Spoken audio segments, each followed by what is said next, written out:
In a world tormented by tension and the possibilities of conflict, we meet in a quiet commemoration of an historic day of peace. In an age that threatens the survival of freedom, we join together to honor those who have made this freedom possible. The resolution of Congress, which first proclaimed Armistice Day, November 11th, 1918, as the end of the most destructive and sanguinary and far-reaching war in the history of human annals. That resolution expressed the hope that the First World War would be, in the truth, the war to end all wars. It suggested that those men who had died there had not given their lives in vain.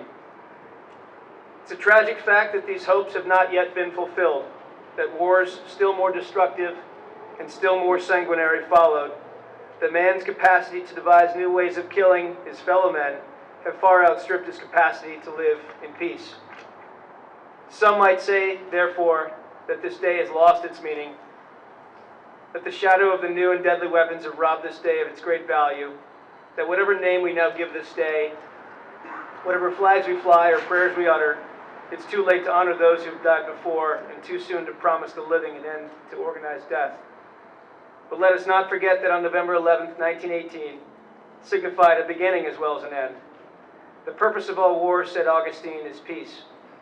The First World War produced man's first great effort in recent times to solve, by international cooperation, the problems of war. That experiment continues in our present day, still imperfect, still short of its responsibilities, but it does offer hope that someday nations can live in harmony. So those are the words of President John F. Kennedy at Arlington Cemetery in 1961, and I would say those words are still as relevant today, and they probably will be for generations to come. So I want to welcome you all here to DEC, certainly staff, guests, special guests, and other agencies that are present for DEC's, I would say, latest Veterans Day ceremony. It's not our first one, but it's certainly perhaps our biggest and most formal in our 40 years. So this is but one of thousands of ceremonies that will take place across the country over the next day.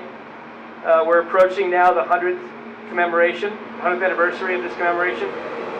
So it was June 28th, 1919, World War I officially ended with the signing of the Treaty of Versailles, but the fighting actually continued for another 7 months, finally ending with an armistice between the Allied nations and Germany on the 11th hour of the 11th day of the 11th month. The President Wilson later proclaimed November 11th as the first commemoration of Armistice Day, which is now known as Veterans Day, to honor and celebrate all those who served. So just the idea of why we would do it here at DEC. Well, this came about a year ago, almost a year ago to the day, when Rob Davies, Director of Lands and Forests, Rob, there he is in the middle there, approached me that over a decade he's been holding on to, he's been a caretaker of a large flag. So when the building here behind us was first being constructed, several DEC veterans wanted to recognize those who had served in our own family.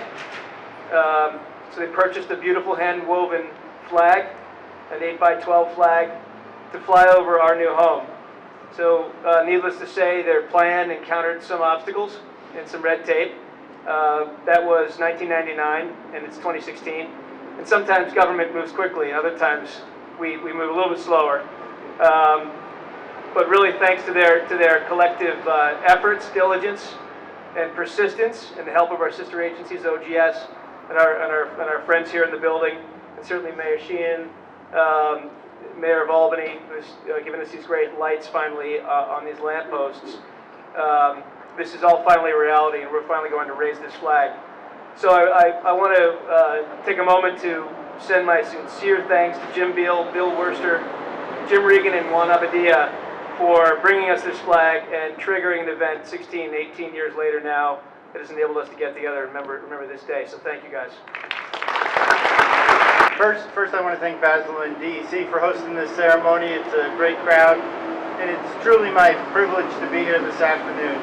I too want to thank all of you that participated in the 22 push-up a day challenge. It was really staggering for me to see the number of people that were willing to participate, willing to be videotaped, and willing just to take the time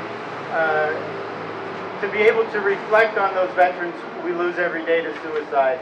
It's something that we never want to forget. If I can just quickly get a show of hands of the veterans that are actually out in the audience. And what about family members, or people that have family members in the service?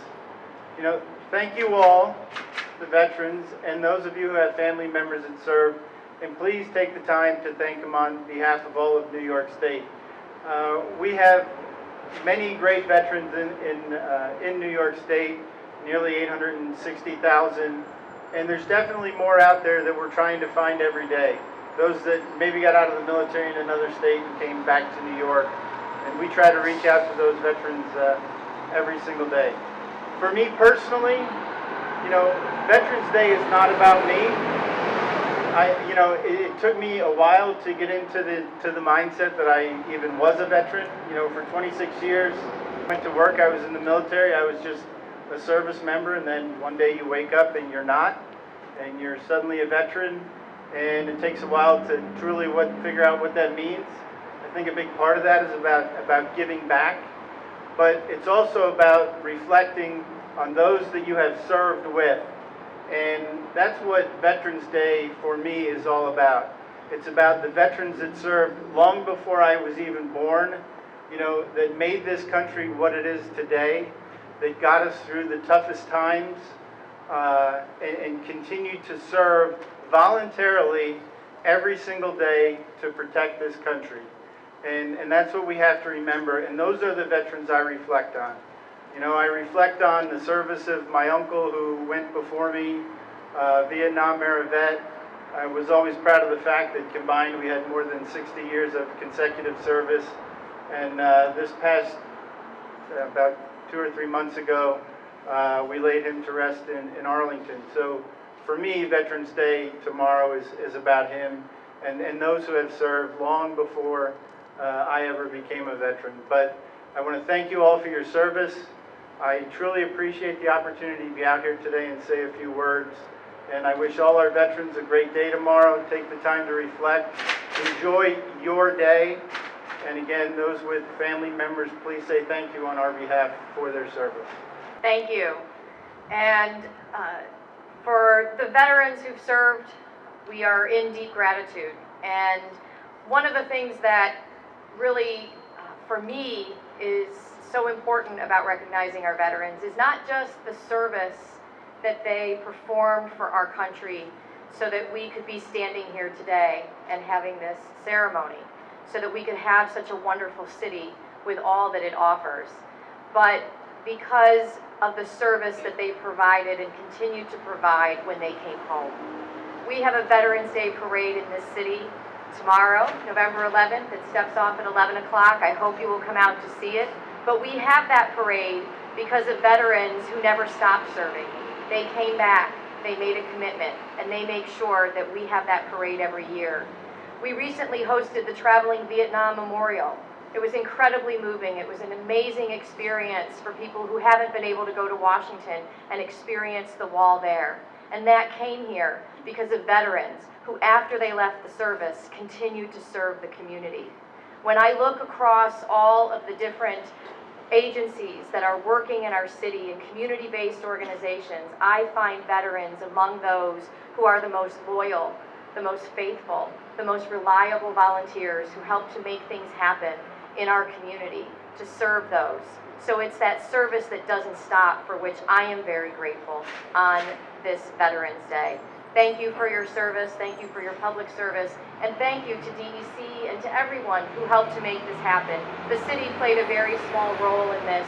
These are the easy asks, and these are the things that we want to be a part of and want to cooperate in, because it's so important and it demonstrates and shows us that we are a community and that we do have so much to be grateful for. Thank you. Then presented to our color guard to raise up, and Kelly Trapani will be singing the national anthem as the flag goes up.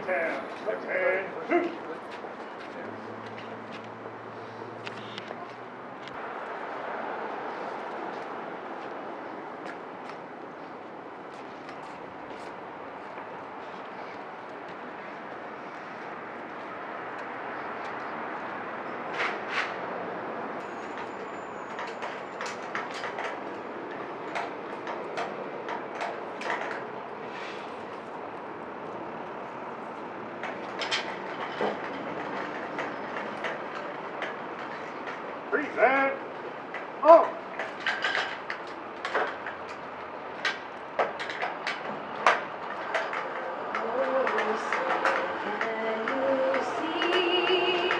By the dawn's early light, what so proudly we hailed at the twilight's last gleaming, whose broad stripes and bright stars through the perilous fight o'er the